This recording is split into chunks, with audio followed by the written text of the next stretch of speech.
좀 다양하게 고민할 필요가 있다 이렇게 생각합니다. 네. 자, 다음입니다. 17개 부처 장관 인선이 마무리가 됐고요. 어제 이제는 문체부, 국토부 후보자만 남았습니다. 아시는 것처럼 오광석 민정수석 낙마했고 김민석 총리 후보자도 사실은 맹탕 청문회로 끝났습니다. 이진수 교육부 장관 후보자의 논문 표절 의혹, 권오울 보훈부 장관 후보자의 중복 급여 수령 논란, 아직 청문회 전인데도 언론들이 이제 검증 보도를 하고 있습니다. 근데 현직 의원들이 40% 가까이 내각에 들어서면서 검증에는 뭐 별 무리가 없을 거다라는 얘기도 나오는데 지금까지 인선 어떻게 보셨어요? 예, 굉장히 저는 잘 하고 계시다 이렇게 보고요. 역대 정부에 비하면은 그래도 잡음이 상당히 적은 편이다 이렇게 볼 수 있을 것 같고 특별히 국회의원들 그것도 이제 굉장히 검증된 다선들 중심으로 한 40% 정도가 이제 내각에 입성을 한 걸로 되어 있기 때문에 오랫동안 손발을 함께 맞춰온 관계고 해서 저는 국민적 검증을 거칠 것이기 때문에 국민적 동의를 기초로 해서 저는 내각이 빨리 좀 출범하고 안정되어야 되지 않느냐 이런 말씀을 드리고 싶고 특별히 김민석 총리 후보자의 경우에도 여러 의혹 제기가 있었고 심지어는 국민청문회 한다고 해서 이제 배추까지 쌓아놓고 했습니다만 사실은 다 이 헛방이라는 게 다 이제 나온 겁니다. 그렇기 때문에 이제 저는 빨리 동의를 해주시는 게 좋겠다고 보이고 특별히 윤석열 정부 출범할 때 사실 우리 그 당시 야당인 민주당이 대승적으로 한덕수 총리 인준에 협조를 했거든요. 그래서 지금은 국가가 어려운 시기고 내란으로 대통령 선거가 치러졌기 때문에 좀 불만이 있으시더라도 전 대승적으로 좀 동참을 하시는 게 맞지 않을까. 그리고 나서 비판을 얼마든지 하셔도 좋지 않을까 그렇게 생각합니다. 지금 그래서 말씀하신 것처럼 뭐 국민의힘은 어제 이제 현장 의총을 용산 대통령실 앞에서 열면서 지명철의 촉구를 이제 강하게 주장도 하기도 하고 그다음에 나경원 의원은 지금 그 총리 임명 처리를 요구하면서 국회 로비에서 농성도 이어가는데 그 이제 뭐 보니까 김민석 총리 후보자 김병기 민주당 당대표 직무대행 모두 농성장을 찾기도 했습니다. 그런데 어쨌든 나 의원의 농성을 두고 이런저런 말이 나오는데 그 김성태 전 의원은 이런 말씀하시더라고요. 야성을 잃었다. 처절함이 없다. 이러면서 탄식을 하는데 조 의원님은 지금 국민의힘과 지금 청문회 끝난 이후에 지금 이런 그 말하자면 대하는 지금 상황을 어떻게 평가하시겠습니까? 우리 김영배 의원님께서 역대 정부에 비하면 인사 논란이 적다고 하셨는데 그거는 전투력 차이도 있습니다. 우리가 인사했을 때 민주당이 검증하는 거하고 좀 부끄럽지만 솔직하게 말씀드리면은 민주당 정부가 인사했을 때 우리가 검증하는 거하고 전투력 차이가 너무 큽니다. 화력의 차이라는 말씀이죠. 네. 우리는 언론이 주도하고 언론이 문제를 밝혀내면 우리가 그걸 가지고 정치적으로 이제 비판하고 공격하고 이슈화하는 건데 민주당은 그냥 언론보다 앞서서 스스로 자체적으로 조사하고 검증하고 해가지고 언론을 끌고 가거든요. 여기서 전투력 차이가 확 나버렸고 나경원 의원이 그렇게 하고 있는 것에 대해서 저는 좀 전에 말씀하신 당내에서 이런저런 이야기하는 게 좀 유감입니다. 물론 절실함이 부족하고 절박함이 부족할 수도 있겠죠. 절실하고 절박하다면 단식을 해라. 왜 뭐 단식도 안 하고 그냥 농성하느냐 뭐 이런 이야기일 수도 있는데 그거는 아예 아무것도 안 하고 있는 의원들한테 해야 될 일이고 이야기고 우리 어릴 때 보면 학교 가보면은 선생님이 막 야단 치시는데 결석한 애들 야단 치시거든요. 근데 결석한 애들은 그 자리에 없어요. 열심히 일찍 와 있는 개근하는 애들이 맨날 야단 맞아요. 그러니까 나경원 의원이 하고 있는 게 우리 성에 안찰수는 있지만은 그러면 하는 사람이잖아요. 안 하는 사람들 뒷짐지고 손가락질 하는 사람들은 더 욕을 들어야 되는데 그거를 뭐 무슨 피서농성이니 무슨 뭐 출판 기념회 갔다느니 이렇게 말하는 거 정말 저는 그렇게 말하는 게 오히려 절박감이 떨어진다고 봅니다. 알겠습니다. 그래서 정말 좀 또 부끄러운 이야기인데 우리 당 정말 의리 없다는 느낌 듭니다. 의리 없다. 뒤에서 말만 나오면 우리 하나 되자 또 뭉치자 이렇게 이야기하면서 그래도 하는 사람을 북돋워 줘야 되는데 아니면 자기라도 같이 동참을 하든지. 근데 그거를 이렇게 저렇게 막 폄하하고 비하하고 하는 거는. 근데 그게 당대표 선거 앞두고 아마 입장들이 좀 서로 달라서 그런 거 아닌가 다 당대표 생각도 들어요. 선거를 목전에 둔 힘겨루기다. 그러니까 이제 나경원 의원께서 아마 그러니까 본인은 안 나온다고 하시지만 정치라는 게 알 수 없지 않습니까? 그러니까 아마 그러저런 정치적인 배경 때문에 뭐 약간 그런 이야기도 있는 거 아닌가 싶은데요. 알겠습니다. 자, 이제 국민의힘 얘기도 가보겠습니다. 송원석 비대위에서 구성한 혁신위원장에 안철수 의원이 내정이 됐습니다. 코마 상태인 국민의힘을 반드시 살려내겠다. 의사 출신인 제가 메스를 대겠다. 이런 발언이 있었습니다. 근데 왜 안철수 의원을 혁신위원장에 방법이 있을까요? 없죠. 대안이 없었다. 예. 예. 그 안철수 의원이 하는 거를 우리 당 지도부나 당의 주류에서 받아들일 준비가 되어 있느냐. 물론 안철수 의원이 비대 혁신위원장에 뭘 내놓을지는 좀 봐야 됩니다. 네네. 봐야 되지만 의미 있는 혁신, 국민이 당원이 저거 진짜 제대로 된 혁신 아니다라고 이야기했을 때 그걸 받아들일 준비를 가지고 세웠는지는 좀 모르겠습니다만은 김용태 비대위원장 혁신 한 5개 다 거부했잖아요. 네. 그리고 아무것도 못했잖아요. 네.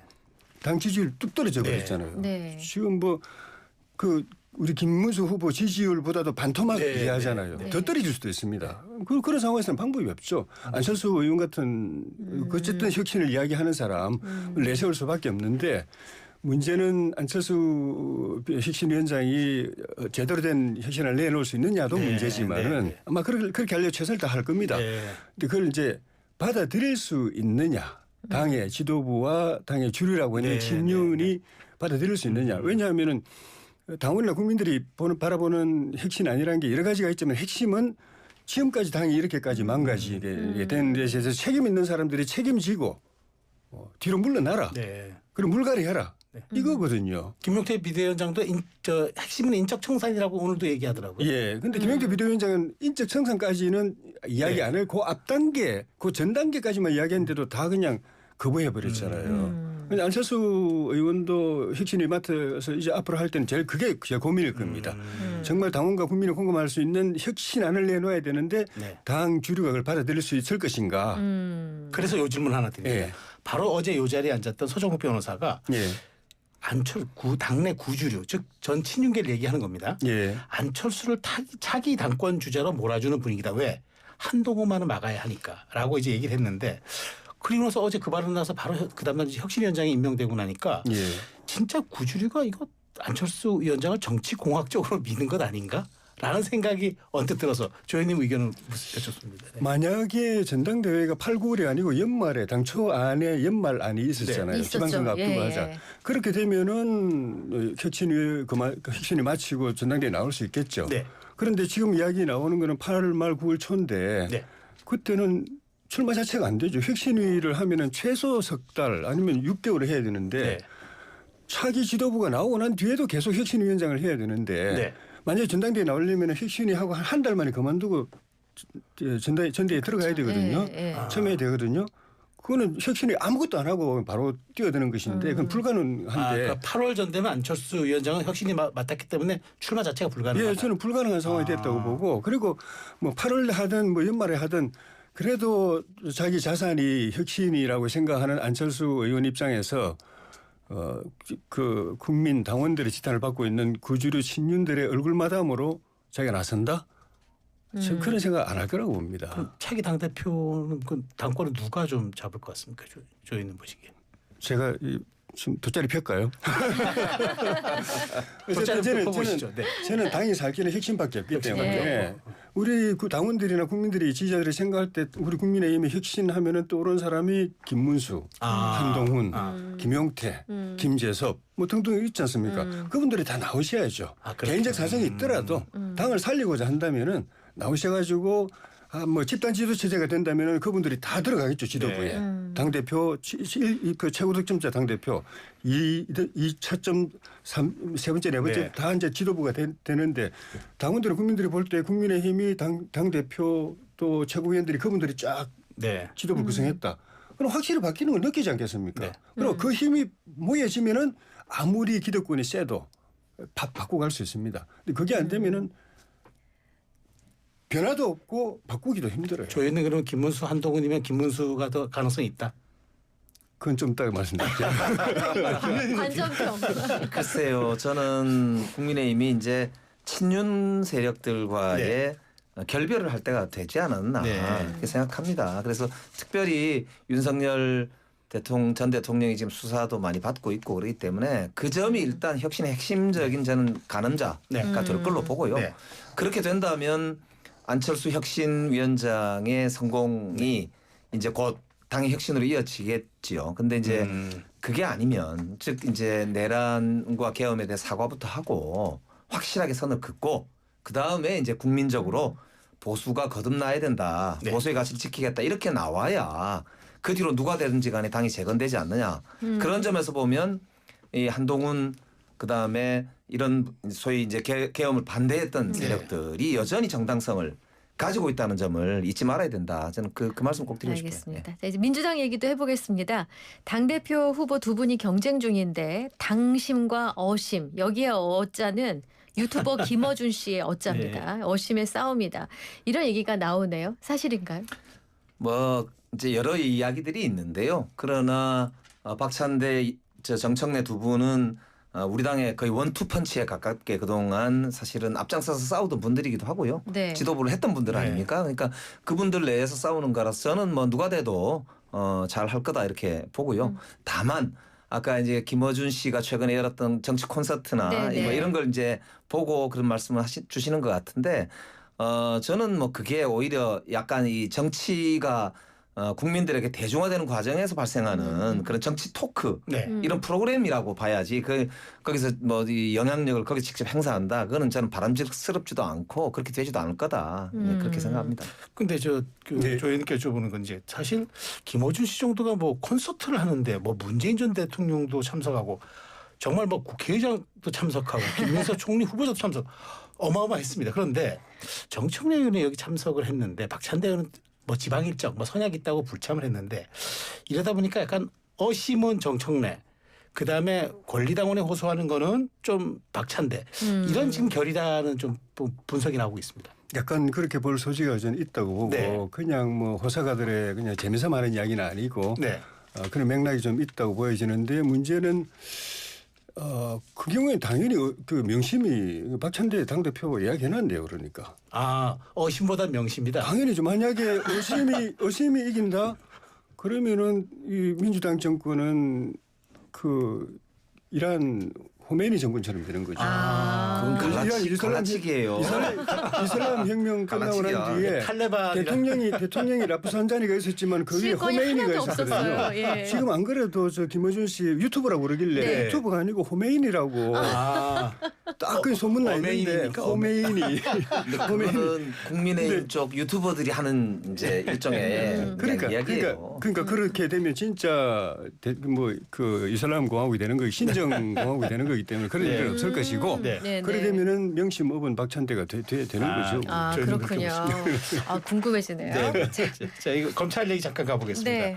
오늘 이제 심우정 검찰총장이 퇴임을 했습니다. 그리고 이제 어제 단행된 검찰 인사에서 단연 화제는 이제 임은정 서울 동부지검장입니다.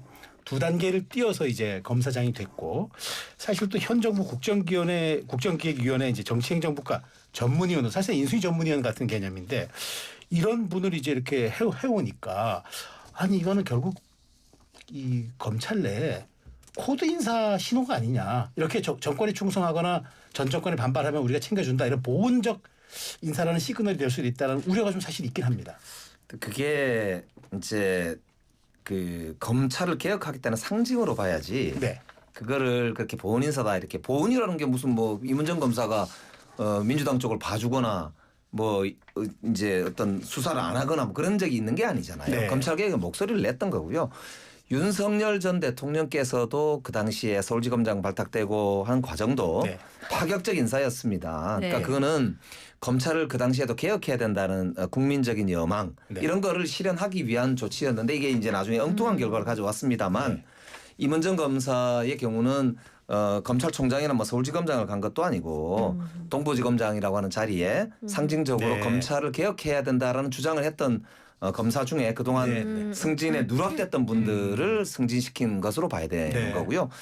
이번에 인사의 오히려 핵심은 사실은 법무부 차관을 이진수 차관. 이진수 차관이 이제 대검 형사부장인가요? 네. 그 자리에 있던 분을 한 거고 네. 또 다른 이제 서울지검장 네. 그다음에 심지어는 법무부 검찰국장까지도 네. 친윤 그것도 찐윤이다라고 하는 그런 이제 우리 내부 비판을 네. 감수하고 지금 인사를 한 거란 말입니다. 네. 이런 거는 검찰을 진짜 제대로 아는 사람들이 검찰을 제대로 개혁해야 되겠다라고 하는 취지이기 때문에 저는 오히려 일선 검사들에게는 상당히 호의적으로 오히려 받아들여지고 우리 지지층 내에서 오히려 비판이 있을 정도예요. 이 보훈 인사 논란 짧게 좀. 30초 남았습니다. 네. 그 임은정 검사가 민주당 봐줬냐 수사 안 했냐 그러는데 수사 안 했어요.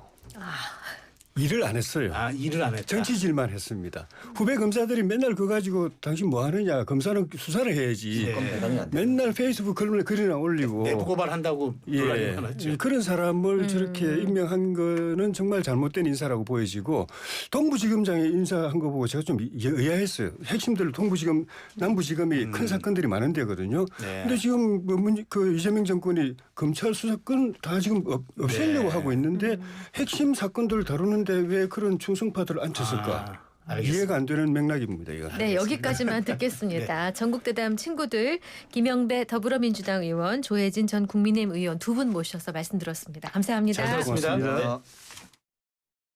안녕하세요. 최정희